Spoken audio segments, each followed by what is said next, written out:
Everyone. Hi, hello. How are you? How are you today, guys? Today's live will be in Polish, so if you don't understand, uh, but join me. I'm really happy to see you here.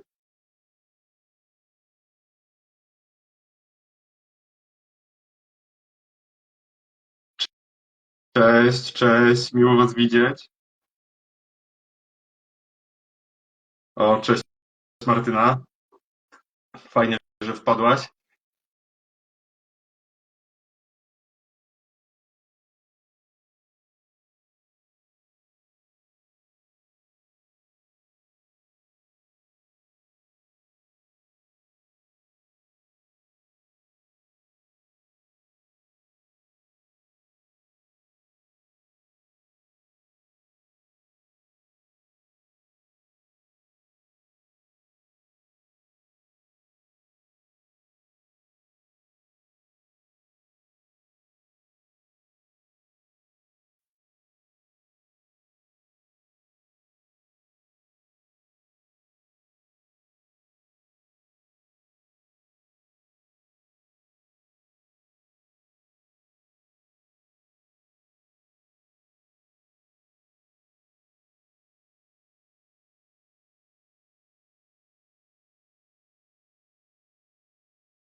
A, jest.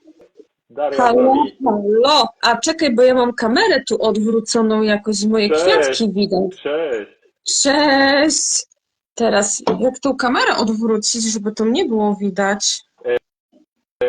Na Instagramie masz taką opcję, takie dwie strzałeczki i jak sobie w nie klikniesz, to pewnie kamera ci się zmieni ci kamerę na przednią. O, no. Ej, ty wiesz co najgorsze jest to, że tego nie ma, jest tylko iksik i nic więcej. Aha, tu, dobra. A, ogarnęłam. Jej, hej, cześć. Mamy to. Cześć. Mamy to. Jest, udało Cześć. się. Jak miło cię widzieć. I Cześć, Daria. wzajemnie. Cześć. Cześć. Co tam u ciebie słychać? Co u mnie słychać? No, u mnie to obecnie, wiesz, ciążowe życie. Czyli oczekujesz, bo już niewiele ci zostało, prawda? No, w zasadzie, no, 11 tygodni. To tak dużo i mało jednocześnie. To trzymam kciuki za ciebie, No, żeby, trzymaj, żeby, trzymaj. żeby wszystko było jak najlepiej, żebyś się jak najdłużej czuła w świetnej formie.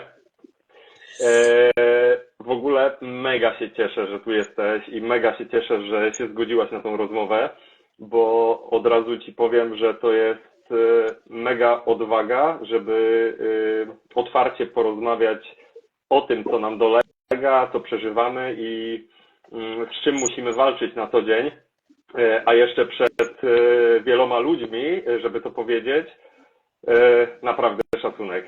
Ja mimo, że przeprowadzam te live'y dosyć często i o tym mówię i gdzieś tam w radiu czy w telewizji, to za każdym razem się stresuję, więc jestem w stanie sobie wyobrazić, jak się czujesz dzisiaj. No nie, no stres jest, no pewnie, że tak, ale chociaż wiesz, powiem ci, że gdybyś tak na przykład jeszcze, nie wiem, pół roku temu mi to zaproponował, to bym się nie zgodziła. Na pewno bym się nie zgodziła. Mi bardzo, bardzo dużo czasu zajęło, żeby w ogóle, wiesz, najbliższym powiedzieć o problemie, który mnie dotyczy. A co dopiero mówić o tym gdzieś tam jeszcze szerzej. Ale no to jest wszystko po prostu no przypracowane na terapii, nie? Tak, i to jest też spowodowane tym na pewno, że niestety, ale zaburzenia psychiczne czy zaburzenia obsesyjno-kompulsyjne, bo o tym będziemy mówić, niestety wiążą się z wieloma mitami, są różnie postrzegane, źle rozumiane i dlatego też wiele osób boi się powiedzieć nawet najbliższym o tym, Co, co Tak, to jest pani w prawda. głowie siedzi?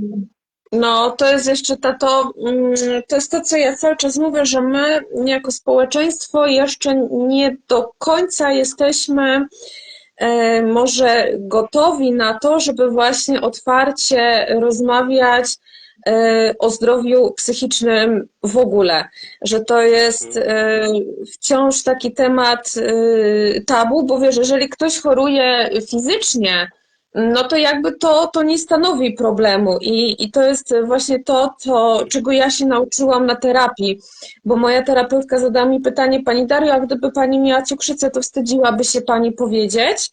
I ja taka cisza, no w sumie nie wstydziłabym się. No to dlaczego Pani się wstydzi o tym powiedzieć? No właśnie, bo my jeszcze nie jesteśmy chyba jako społeczeństwo gotowi na to, żeby tak otwarcie o tym wszystkim rozmawiać, no ale to też właśnie jakby nasza rola w tym, nasza, czyli pacjentów, nie tylko lekarzy, nie tylko terapeutów, ale właśnie nasza, żebyśmy no jakoś tak otworzyli te drzwi i zaprosili ludzi właśnie do dyskusji, do poznania w ogóle tego, co Tak, to jest i na czym to wszystko polega.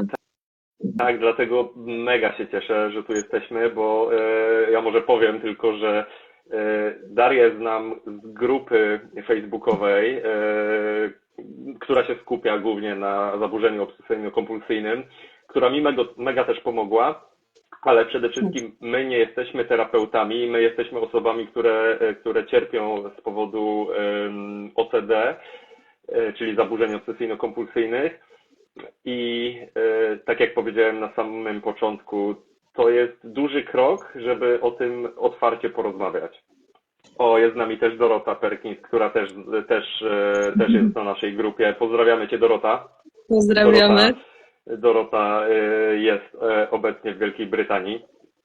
Także no cieszę się, że zaczynamy o tym otwarcie mówić i też cieszę się, że właśnie z Tobą zaczynam kontynuację tego projektu, bo dla tych, którzy nie wiedzą, rok temu stworzyliśmy wspólnie projekt, gdzie pokazaliśmy, jaka jest skala problemu, ile osób w ciszy cierpi, ile osób obok nas może po prostu mieć jakieś problemy z zaburzeniami psychicznymi i o tym nie mówić, bo właśnie wchodzi w grę wstyd, wchodzi w grę to, jak zostaniemy ocenieni przez społeczeństwo, przez najbliższych i przy tym czujemy się bardzo samotni, także cieszę się, że to właśnie z Tobą otwieram ten cykl, bo brałaś udział też bez zastanowienia się, chyba większego wtedy zdecydowałaś. Pamiętam jeszcze Twoje nagranie z Paryża. Tak, no wtedy to faktycznie taki był żywioł, no. Tak, ale też mnie zaskoczyło właśnie to, ile osób zgodziło się pokazać swoją twarz w ogóle i powiedzieć: tak, mam na imię tak i cierpię na zaburzenia obsesyjno-kompulsyjne. No, Więc to był jakby pierwszy krok. No a teraz otwieramy kolejny cykl i naprawdę jestem w szoku, ile osób, które nie są terapeutami czy osobami prowadzącymi jakieś wielkie konta instagramowe, tylko to są po prostu osoby, które cierpią na zaburzenia obsesyjno-kompulsyjne i zgodziły się porozmawiać właśnie tak jak my tutaj teraz. I to jest super, bo z dnia na dzień ta sytuacja się zmienia. Tak, zdecydowanie, bo właśnie to jest to, co ja już wspomniałam, że tak naprawdę to my właśnie musimy otworzyć te drzwi i pokazać, że zdrowie psychiczne jest ważne, jest tak samo ważne jak zdrowie fizyczne, że jakby nie ma różnicy w cierpieniu, nie? Że, bo też często gdzieś tam spotykam się z takimi, nie wiem, stereotypami, że ktoś tam ma gorzej, bo mu nogę odcięli, albo ktoś tam ma gorzej, bo ma, nie wiem, nowotwór. Okej, to jest straszna choroba i choroba, której mam nadzieję nigdy nie doświadczyć, ale też właśnie, żebyśmy zrozumieli, że tak jak ciało cierpi, tak cierpi też głowa i jakby nie ma takiego cierpienia większego i mniejszego, nie ma takiego cierpienia jak to było, trochę się posługując słownictwem z Dnia Świra, że to moje cierpienie jest bardziej mojsze niż twojsze, nie? Że my tak naprawdę wszyscy cierpimy tak samo i wszyscy tak samo potrzebujemy wsparcia, potrzebujemy leczenia, potrzebujemy terapii, niezależnie od tego, czy to jest, nie wiem, narośl na skórze i musimy to wyciąć, wypalić, czy to jest coś, co siedzi w głowie i trzeba sobie to po prostu poukładać, nie? Dokładnie i tego przede wszystkim nie widać i jest ciężko też mówić o czymś albo wytłumaczyć komuś coś, czego nie jest w stanie do końca zrozumieć albo wcale zrozumieć, nie? Bo dla osób, które nie mają zaburzeń, ciężko jest wytłumaczyć, że my nie możemy po prostu przestać i ciężko jest czasami, albo nawet czasami, albo prawie zawsze odpuścić, nie? Że jeżeli w głowie coś zaczyna się ten wir myśli, to nie da się zrobić po prostu stop i zatrzymać. Tam nie ma wyłącznika. Tam w naszym mózgu, w naszych głowach wszystko wiruje 24 godziny na dobę i musimy nauczyć się z tym funkcjonować. Dzięki terapii właśnie. Tak, to jest prawda i właśnie to jest chyba najgorsze, że jakby w momencie, w którym zaczyna się nie układać dobrze w głowie, my nie jesteśmy w stanie tego prześwietlić, wyciąć, wypalić, cokolwiek z tym zrobić. To jest proces, który trwa latami. Są ludzie, którzy pół życia, całe życie tak naprawdę są w terapii. Okej, leki pomagają, leki są wsparciem, ale no, lek to nie jest coś, co powinno być na zawsze i to też nie jest jakieś magiczne zaklęcie, że łykniemy tabletkę i nagle wszystko jest super, bo ja może trochę miałam na początku takie właśnie przeświadczenie, że zacznę brać leki, to jakby wszystko nagle samo zniknie. No nie. Tak to, tak, to jest też jeden z kolejnych mitów, nie? Że albo są terapeuci, którzy mówią, że tylko terapia i żadnych leków, albo są psychiatrzy, którzy mówią, że tylko leki, żadnej terapii. I to jest mega błąd, bo tutaj każdy przypadek trzeba rozpatrywać indywidualnie i niektórzy mimo terapii no bez leków sobie nie poradzą, bo mają taki ciężki stan swojego zaburzenia. Tak, to jest prawda. No ja właśnie zaczęłam jakby równolegle, właśnie terapia plus leki.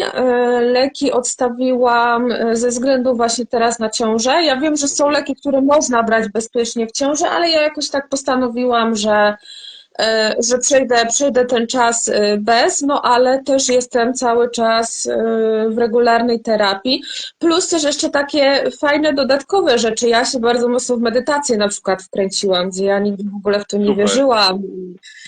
I w zasadzie i właśnie i sam lekarz, i terapeutka mi jakby polecali to jako jedną z metod, a ja jestem, myślę, tam będę medytować, nie? Ale nie, warto, naprawdę. To czasami nawet takie 5 minut medytacji i to robi bardzo dobrze na głowę. I właśnie iść tym tropem, leki, terapia i jeszcze sobie coś takiego znaleźć, co nam pozwoli właśnie złapać ten oddech, troszkę się zatrzymać. Ja też kolorywanki antystresowe bardzo lubię. Polecam. Tak, a jak już poruszyłaś ten temat medytacji, to ja tylko zwrócę uwagę i powiem to głośno, medytacja to nie jest relaksacja, więc jak ktoś myśli, że się położę i sobie po prostu się odprężę, to nie jest to. Medytacja to jest naprawdę ciężka praca i trzeba się skupić na odczuwaniu, byciu tu i teraz, w tym momencie. Ale tak, to właśnie jest nam potrzebne osobom z tym zaburzeniem, żeby skupiać się na chwili obecnej, a nie na tym, co było, czy na tym, co mogłoby się wydarzyć i co nam podpowiada zaburzenie. A może to, a co jeśli to by się stało, a co jeśli tego nie zrobię. Także tak, ale może zacznijmy od początku. Powiedz mi, Daria, jak to się u Ciebie zaczęło, jeżeli chodzi o zaburzenia obsesyjno-kompulsyjne? Jakby statystyki generalnie pokazują, że od pierwszych objawów do rzetelnie postawionej diagnozy i podjęcia terapii to jest średnio 10-15 lat, czyli to jest bardzo długi czas. No u mnie się to zaczęło w wieku powiedzmy 10 lat, gdzie teraz z perspektywy czasu jestem w stanie sobie posklejać fakty, co mi wtedy przeszkadzało, ale myślałem, że tak po prostu jest. A jak to było u ciebie? Wiesz co, ja myślę, że to było bardzo podobnie, że jak ja tak sobie teraz sięgam pamięcią i też właśnie sobie te puzelki różne układam, to też mam wrażenie, że to się już zaczęło w wieku dziecięcym. Mhm. Być może to nie było jakoś bardzo nasilone, żeby ktoś zwrócił na to uwagę, ale no ja też mam świadomość tego, że te 20 lat temu, no ta wiedza w Polsce dotycząca, no właśnie, sfery zdrowia psychicznego, ona bardzo kulała, więc to też był taki czas, że nawet jakby się coś działo, to nikt nawet nie miał możliwości w ogóle zwrócić na to uwagi. Nie wiem, nawet ktoś z nauczycieli, nie? Na zasadzie by powiedział, nie wiem, moim rodzicom, słuchajcie, tam nie wiem, Daria jest super, dobrze się uczy, ale słuchajcie, niepokoi mnie to i to, nie? Mhm. No to po prostu nie był jeszcze ten czas. To nie była ta wiedza, to nie były te możliwości. Ale też mam właśnie wrażenie, że to był okres dziecięcy. Może potem trochę, jak byłam nastolatką, ale ja też nie wiem, na ile to się wyciszyło, na ile to po prostu była burza hormonów i te wszystkie, powiedzmy, normalne zjawiska związane właśnie z dojrzewaniem. Może troszkę się to wyciszyło, może gdzieś to się tam zakryło. I potem chyba studia to był taki czas, że to no, wybiło już bardzo mocno, ale też właśnie nie byłam świadoma tego, bo ja gdzieś sobie po prostu mówiłam, że ja taka jestem. I tyle. Mhm. Nie No byłam i też świadoma tego, że no. I też ciężko jest dziecku, czy tam nastolatkowi wyrazić to, że coś jest nie tak, nie? Bo no taki już jestem, tak musi być i też ludzie wokoło, nawet jeżeli widzą, że coś jest nie tak, to jest do dzisiaj nawet ten mit, że okej, masz zaburzenia obsesyjno-kompulsyjne, czy tam OCD, to znaczy, że jesteś perfekcjonistą albo lubisz rzeczy czyste, lubisz układać i to jest bardzo mylące, bo niestety, ale tak nie jest, nie? To, że ktoś lubi rzeczy czyste i posprzątane, to nie znaczy, że ma OCD, ale jeżeli ktoś ma OCD i rzeczywiście skupia się na tym, żeby wszystko było ułożone, to się wiąże z mega dyskomfortem, ale tego ludzie już nie widzą, nie? I jakie cierpienie się za tym kryje. Ale tutaj też, Daria, widzę, że padło pytanie, jakich rzeczy doświadczaliśmy wtedy,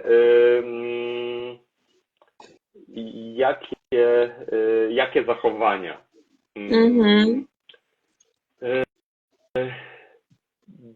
To ja może odpowiem z mojej strony na to pytanie. Jeżeli chodzi o ten wiek dziecięcy, no to były lęki z zakażeniem, gdzieś tam z przechodzeniem obok nawet pustych opakowań po lekach, które gdzieś leżały sobie na zewnątrz, na ziemi i nawet przechodząc obok, wpadała myśl, że kurczę, a co jak się czymś zarażę, bo ktoś przecież musiał być chory, skoro zostawił tam to puste opakowanie, nie?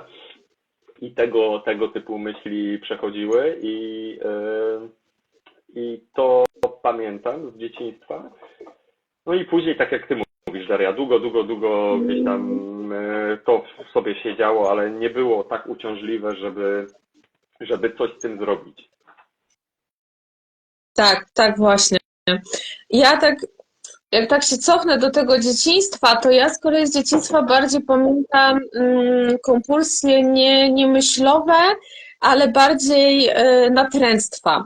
Że u mnie się już pojawiały gdzieś takie właśnie natręctwa, chociażby polegające na przykład na tym, że muszę coś dotknąć określoną ilość razy, nie?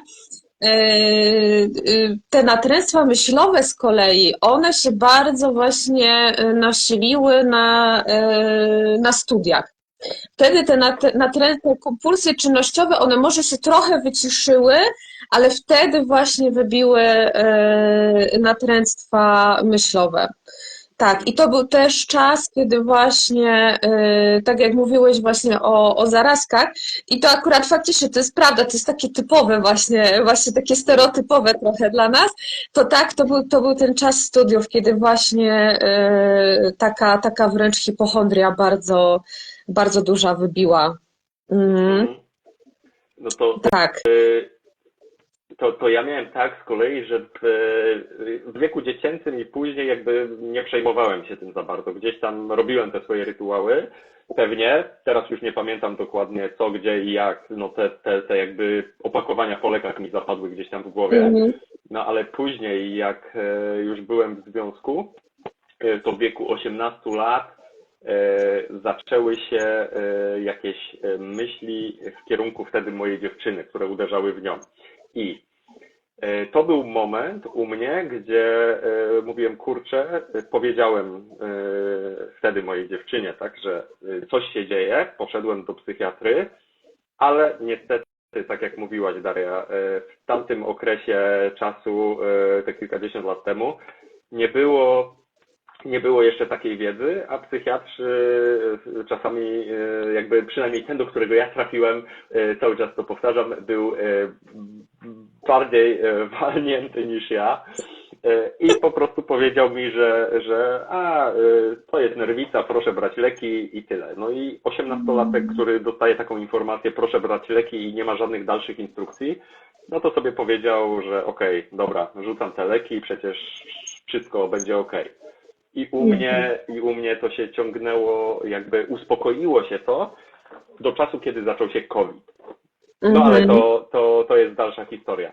A powiedz mi, Daria, jak u Ciebie w takim razie się dalej to rozwinęło? Bo mówisz, że na studiach to OCD się rozkręciło, ale co było takim przełomowym momentem, że stwierdziłaś, potrzebuję pomocy, potrzebuję wsparcia i później, nie wiem, powiedziałaś o tym rodzinie, najbliższym, partnerowi? Mhm. To było tak, że w zasadzie bardzo podobnie też jak u Ciebie, że moja pierwsza wizyta u psychiatry też się sprowadziła do tego, że to jest nerwica, tylko ja z kolei nie usłyszałam, że mam brać leki, tylko że no pani się tylko kwalifikuje do terapii. No dobra.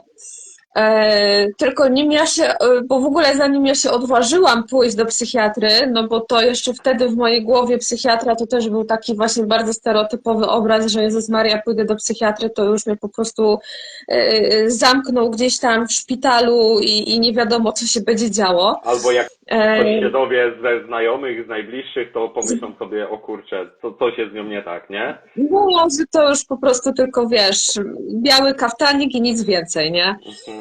Więc nim ja się w ogóle zdecydowałam pójść do psychiatry, to chyba minęło dobre pół roku. Po tej wizycie, no byłam taka, no w sumie no nic się nie dowiedziałam konkretnego, więc minęło chyba kolejne pół roku czy rok, zanim ja się udałam na terapię.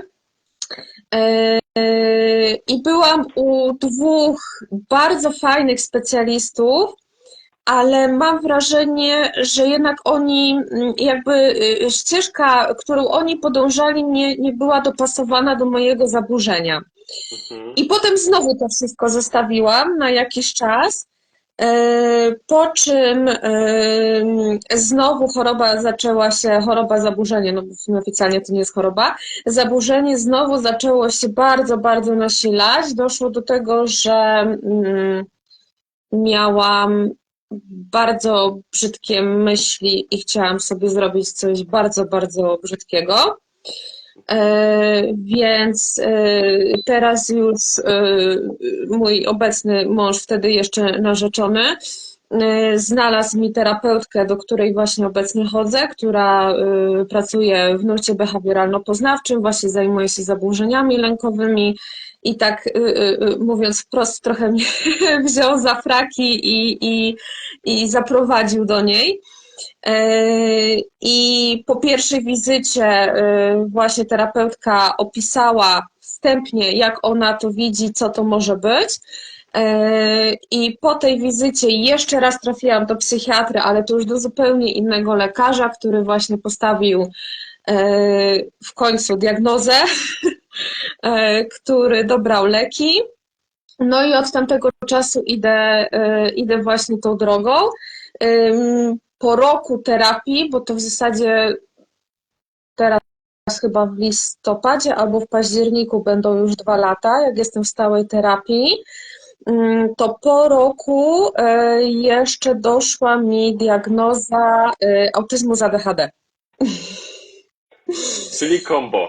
Masz Czyli combo. kombo, czyli kombo, tak, bo tak, taki bardzo trudny dla mnie czas to był sierpień zeszłego roku i ja się bardzo mocno na wielu polach i zawodowym, i społecznym, i każdym innym bardzo mocno się przebodźcowałam. Mhm. Może też tak jeszcze nie do końca umiałam się otworzyć na terapii. Gdzieś tam były jakieś takie mechanizmy, które mnie blokowały. Nie o wszystkim jeszcze byłam w stanie mówić otwarcie. No i generalnie wywaliło styki. Trafiłam do szpitala z somatami. Wszystkie badania wyszły na szczęście prawidłowo, ale generalnie jak mnie tam w tym szpitalu zobaczyli, to od razu kazali mi się położyć, bo no ja generalnie wyglądałam i miałam wrażenie, że ja umrę za 5 minut. Po prostu. Mhm. To był też właśnie czas, że ja odeszłam z pracy, byłam prawie miesiąc tak chwilowo na takich mocniejszych lekach, żebym ja po prostu doszła w ogóle do siebie.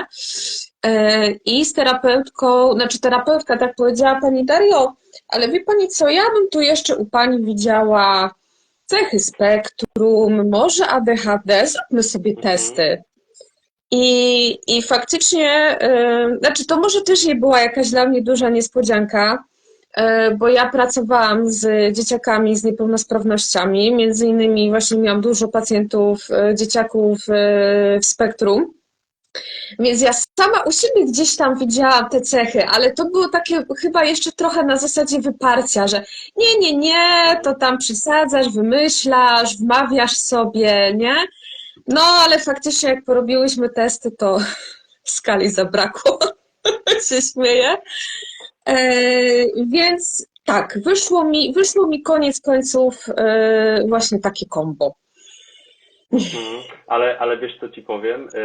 Też to jest mega ważne, żeby trafić na dobrego terapeutkę, która poprowadzi nas w odpowiednim kierunku, bo tak samo można błądzić po omacku wybierając terapeutę, jak psychiatra, który próbuje ci dobrać leki, ale te leki niestety nie trafiają tam, gdzie powinny, nie? I tu jest też problem, bo wydaje mi się, że w Polsce jest stosunkowo ciężko trafić na sprawdzonego, dobrego terapeutę, z którym jeszcze będzie taki flow, że będziesz czuła się zaopiekowana i zaufasz mu w pełni, nie? Bo bez zaufania moim zdaniem terapia nie ma takiego potencjału jak terapia w takiej relacji, gdzie rzeczywiście ufamy sobie nawzajem. Tak, to jest prawda i właśnie terapeutka, do której teraz chodzę, e, ona jest po prostu przegenialna. No co tu dużo mówić. Ona potrafi tak zadać pytanie, tak poprowadzić rozmowę, że ja zawsze na końcu mam takie, że ja czuję, jak mi głowa paruje, Mhm. ale w takim najbardziej pozytywnym znaczeniu, że mi się tak po prostu otwierają oczy i ja mam takie, ale dlaczego ja tego wcześniej nie widziałam? No właśnie, niektóre rzeczy wydają nam się oczywiste, znaczy osobom, które nie mają danego zaburzenia, wydają się oczywiste, że przecież kurczę, przecież to wiadomo od razu, ale no niestety tak nie jest, nie? Po prostu terapia jest od tego, żeby na pewne rzeczy zwrócić uwagę i możemy śmiało pozdrowić swoją terapeutkę stąd. Pozdrawiamy. Tak, no bo terapia to jest dla mnie przynajmniej jeden z takich game changerów, które zmieniły to, w jaki sposób funkcjonuje. Czy że w ogóle funkcjonuje, bo to, co było przed terapią, to było praktycznie po kilkadziesiąt godzin na dobę analizowanie, sprawdzanie w głowie, szukanie rozwiązania, ciągły stres, ciągły dyskomfort i to się na pewno bardzo, bardzo zmieniło po tych też 2 latach terapii, bo ja zaczynałem w 2023 roku. No tak, no to ja też chyba jakoś tak. No tak by to było właśnie. Tak. No, październik albo listopad 2023, zgadza się. No, To więc tak, tak ja tak samo. samo, ja też listopad, tak samo zaczynaliśmy, czyli super, nadajemy na tych samych falach. Tak. Zresztą a propos nadawania na tych samych falach, to się śmieję, że osoby, obojętnie z kim byś nie rozmawiała, to jak rozmawiasz z osobą, która ma OCD, to zupełnie inaczej się rozmawia, nie? No, to jest prawda. No. A powiedz mi, jakbyś miała teraz z perspektywy czasu powiedzieć, co było takiego najtrudniejszego w tej twojej drodze od samego początku? Z czym się mierzyłaś, co cię najbardziej dotknęło, czy co najbardziej przeżywałaś? Bo ja mogę powiedzieć, że taka, nie wiem, samotność, nie? Takie bycie w tym sam i męczenie się we własnej głowie. I to jest też bardzo duży problem osób, które boją się o tym mówić, które boją się sięgnąć po pomoc, bo niestety ta walka 1 na 1 z OCD jest bardzo ciężka. Tak, ja myślę, że generalnie właśnie samotność to jest problem osób mających w ogóle jakiekolwiek problemy ze zdrowiem psychicznym, bo tak jak właśnie rozmawialiśmy na samym początku, że jak ci coś dolega fizycznie, to cię każdy zrozumie, poklepie, pożałuje, jest jakaś takie większe zrozumienie, większa empatia, ale właśnie jak coś ci siedzi w głowie i my bardzo często nawet sami nie jesteśmy w stanie do końca tego zrozumieć, opisać, wyrzucić z tego jakoś siebie, no to też jak ta druga strona ma cię zrozumieć, skoro tak my czasami sami siebie do końca nie rozumiemy, nie? I ta samotność, ta walka 1 na 1 dla mnie też jest bardzo trudna. Dla mnie w ogóle samo zaakceptowanie tego, że coś mi jest, było bardzo trudne, że ja długo potrzebowałam czasu na to, żeby zaakceptować diagnozę i żeby też dotarło do mnie, że to nie jest po to, bo też słyszałam takie opinie a propos właśnie mojej diagnozy, jeśli idzie o spektrum z ADHD, że a po co ci to tam w wieku 30 lat? No nie po to, żeby sobie teraz wyrabiać jakieś orzeczenie o niepełnosprawności na przykład, no bo ja faktycznie tego nie potrzebuję, ale potrzebowałam czasu, żeby zrozumieć, że to jest po to, żeby mi po prostu żyło się lepiej.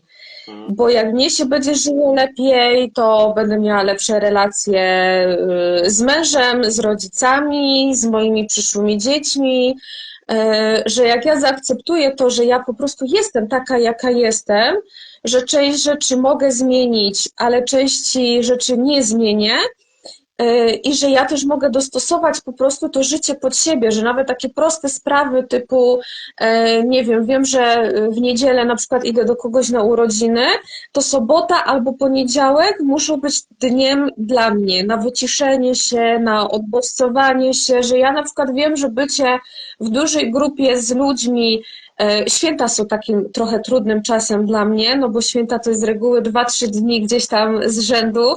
To jest też czas taki jedyny, kiedy my tak naprawdę, no właśnie, możemy razem usiąść przy stole, no bo większość z nas nie pracuje i możemy sobie ten czas poświęcić.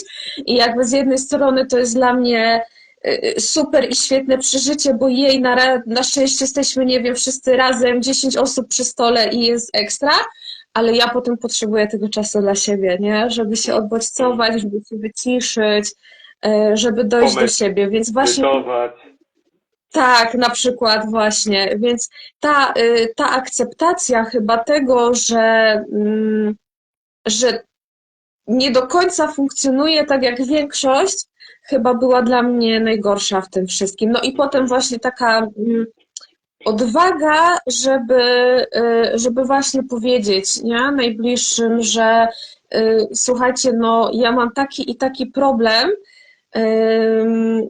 ale to też właśnie potem wyszło oczywiście na plus, nie? No bo teraz dzięki temu, że ludzie dookoła mnie wiedzą, że ja mam taki, a nie inny problem, to też jakby podświadomie, nieświadomie gdzieś tam na przykład nie wymuszają pewnych rzeczy na mnie, wiedzą, że ja potrzebuję tego czasu dla siebie, że ja na przykład nie jestem w stanie funkcjonować tak dobrze w grupie jak inni, stąd też między innymi, bo ja pracowałam tak po prostu normalnie na etat w grupie ludzi i stąd też między innymi moja decyzja o tym, że ja po prostu muszę przejść na indywidualną praktykę, bo ja się nie odnajduję w tym i jakby za dużo mnie to kosztuje.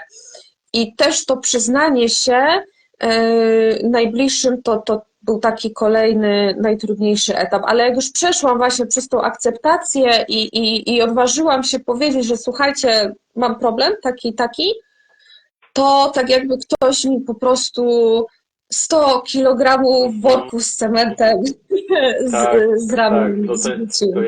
To jest świetne uczucie, jak naprawdę zaczynamy mówić o naszych emocjach, o tym, co w nas siedzi, co nas boli. I w pewnym momencie, jak o tym rozmawiamy otwarcie, szczerze, to widać, że jest dużo empatii wśród społeczeństwa i wśród ludzi, z którymi się otaczamy, nie? I nawet te osoby chcą zrozumieć, czym to jest i jak mamy już tą diagnozę, którą jakby no nie chcemy się szufladkować, tak, że mamy OCD, to tacy jesteśmy i już, tylko wiemy, że mamy pracować z pewnymi zachowaniami, wiemy nad czym pracować, wiemy jakie rzeczy robić, jakich rzeczy nie robić, ale też to, że o tym rozmawiamy z najbliższymi, to pomaga im zrozumieć, czym jest to zaburzenie i czym nam mogą szkodzić, bo oczywiście jeżeli jesteśmy niepewni czegoś, a chcemy koniecznie uzyskać tą pewność, tak jak OCD gdzieś tam nam w głowie podpowiada, musisz być pewny na 100%, że to i to zrobiłeś tak, albo że dotknęłaś czegoś tyle razy, to niechcący ktoś może zrobić nam krzywdę, bo po prostu nam pomoże zamiast pomoże naszemu zaburzeniu, pomoże się rozwijać, a nie zaakceptować przez nas tego, że nie możemy być w życiu pewni wszystkiego. Tak, to jest prawda. Tak, ja miałam taki właśnie duży strach, no bo ja też gdzieś tam, no właśnie tak kierowałam się tymi stereotypami, że no właśnie, że nikt mnie nie zrozumie, że mnie tam, nie wiem, wszyscy wyśmieją, zbagatelizują i tak dalej, a się okazało, że jest wręcz zupełnie odwrotnie, że właśnie tak jak mówisz, że ludzie mają, ja też oczywiście nie mówię, że wszyscy, no bo są tacy, którzy do tej pory twierdzą, że nie wiem, depresja to jest coś wymyślonego i zjedz sobie czekoladę, nie? To ci przejdzie. Ale że pomimo tego jest bardzo dużo ludzi właśnie empatycznych, otwartych, wspierających, że to też mi dało, że ja będąc do tej pory bardzo zamknięta na świat, na ludzi, ja zaczynam się otwierać i widzę, że jest wokół mnie tyle osób, które po prostu podają mi rękę i na zasadzie, dobra, masz zły dzień, to nie wiem, chodź, włączymy sobie, nie wiem, jakieś głupie filmiki na YouTubie na przykład, nie? I to są takie rzeczy, które, bardzo takie małe rzeczy, ale takie, które dają takie nam poczucie bezpieczeństwa i takiego wsparcia właśnie, że po prostu jest ktoś obok, kto usiądzie i będzie się z tobą gapił w ścianę, nie? Po prostu. Tak, to jest mega ważne i to mega dużo zmienia. Ja też, jak zacząłem otwarcie o tym mówić, stosunkowo wcześnie, moim zdaniem, po diagnozie, bo jak wiesz, jak zacząłem robić memy, to konto się tak rozwinęło, że stwierdziłem, dobra, no już nic się nie ukryje, tak? Każdy, kto gdzieś tam mnie zna, kto mnie obserwuje, czy mam go znajomych na Facebooku, prędzej czy później zobaczy, że coś takiego robię. Więc zacząłem mówić o tym otwarcie i no mam cudownych ludzi wokół siebie. W pracy, jak byłem przecież w pytaniu na śniadanie, to kumple z pracy mi wysyłali zdjęcia, jak z samochodu oglądają wywiad ze mną, nie? Więc naprawdę odbiór był naprawdę rewelacyjny i to mega dużo pomaga. Taka świadomość świadomość, że są wokół ciebie osoby, które cię nie oceniają przez pryzmat tego zaburzenia, tylko jakby są świadomi, że czasami mogę mieć gorszy dzień, mogę nie być w stanie funkcjonować tak, jakbym chciał. Ale też ważne jest, żeby oni byli świadomi, że jakieś zachowanie wynika właśnie z tego, z czym walczymy. Tak, no bo to też... I że my też nie chcemy tego jakby robić, bo to nie jest dla nas komfort, żeby sprawdzać coś po 20, 50, 100 razy. No to zdecydowanie tak, bo to nawet wiesz, na przykład nie masz ochoty się w danym dniu z kimś spotkać, no to ten ktoś nie wie, czy ty nie masz ochoty, bo nie wiem, bo się źle czujesz, bo cokolwiek, czy ty nie masz ochoty, bo nie wiem, bo masz fochy, albo go nie lubisz, albo coś. A takie właśnie powiedzenie wprost, że jakby słuchajcie, no ja mam dzisiaj zjazd i na przykład no po prostu nie mam ochoty. Spotkajmy się jutro, spotkajmy się za 2 dni na przykład. I to jest też dla nas nieobciążające, bo ani się do niczego nie zmuszamy, ani nie kłamiemy, no bo też nie wiem, można skłamać, że nie wiem, no masz biegunkę na przykład po prostu, nie?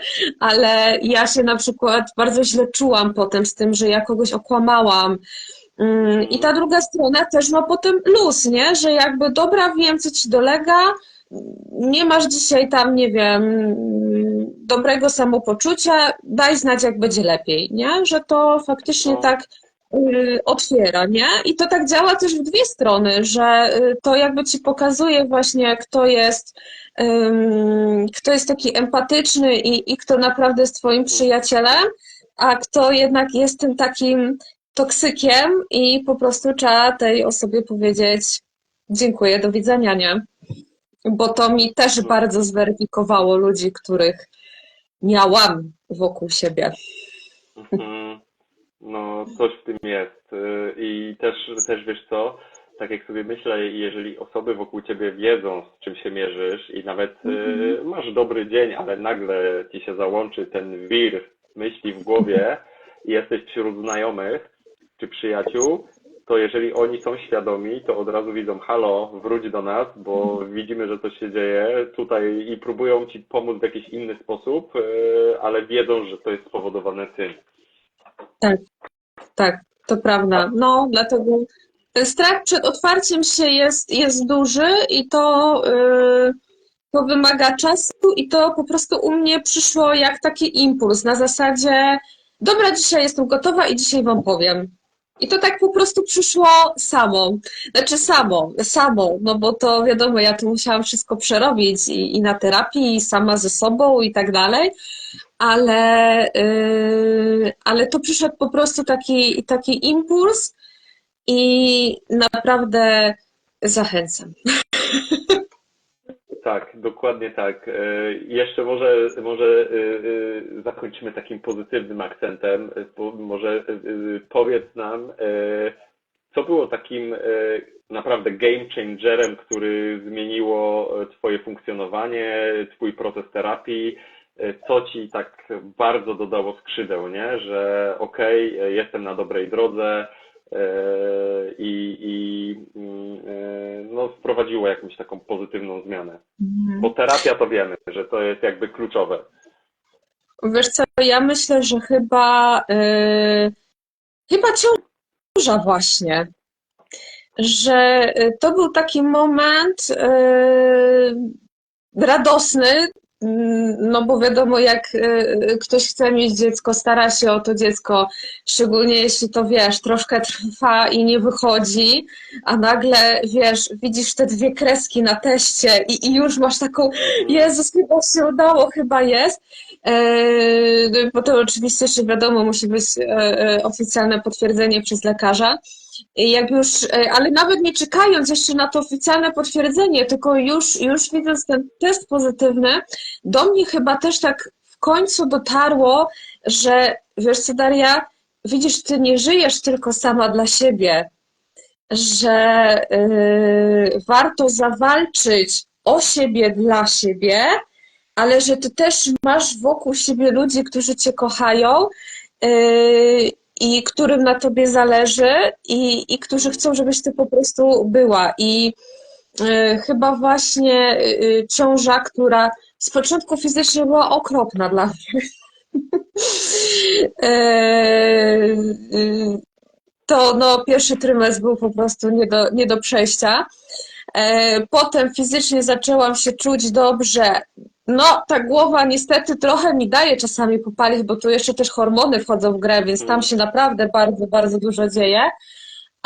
Ale sam fakt właśnie tego, że się udało, że to nowe życie się za niedługo pojawi i że ja mam też tę szansę dać jej to może, czego ja nie do końca miałam, czego ja nie byłam świadoma, tak nie wiem, 10-15 lat temu na przykład, to jest takie uczucie, no naprawdę wspaniałe, że będzie ten człowieczek i może dzięki temu, przez co ja przeszłam, jej będzie trochę łatwiej w życiu.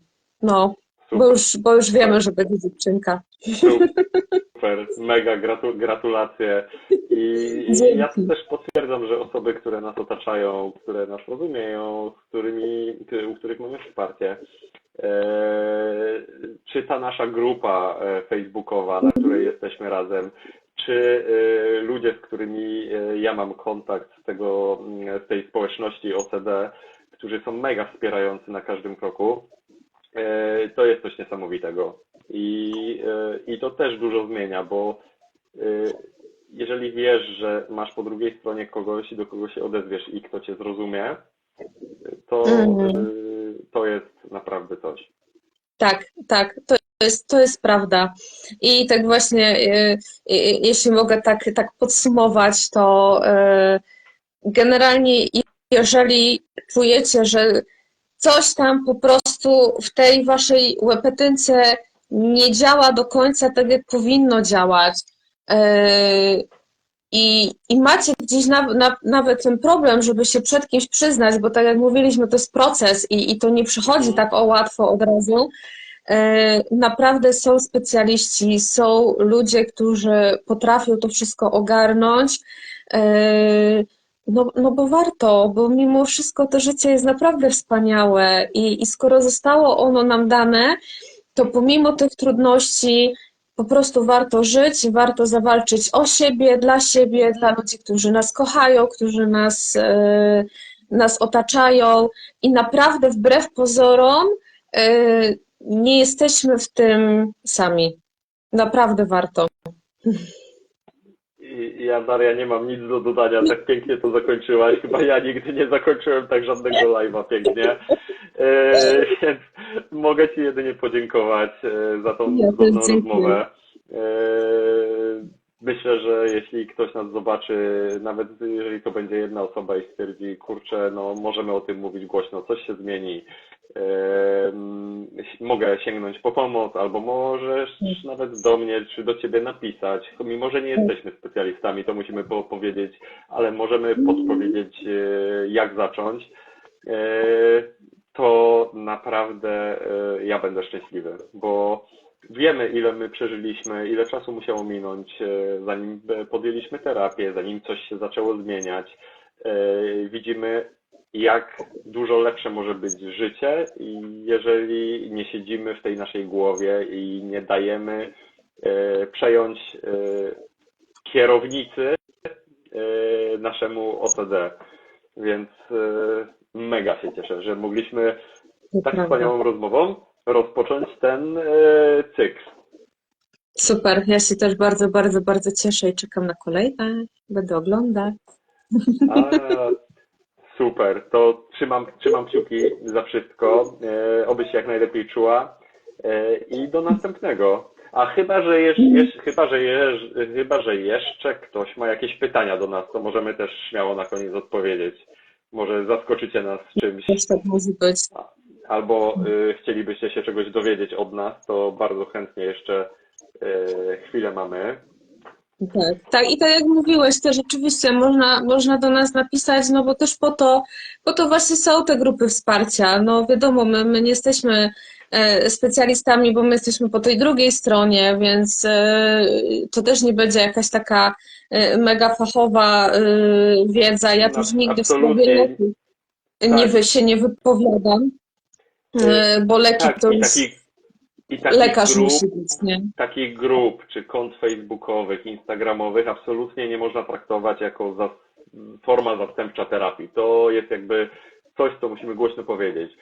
To są grupy, gdzie ktoś może doradzić. Trzeba bardzo niestety uważać na różnych grupach, bo pacjenci, ludzie sami siebie nakręcają, sami siebie zapewniają, a to Tak się nie działa zgadzam. dobrze, dlatego ta świadomość, samoświadomość jest mega ważna, Mhm.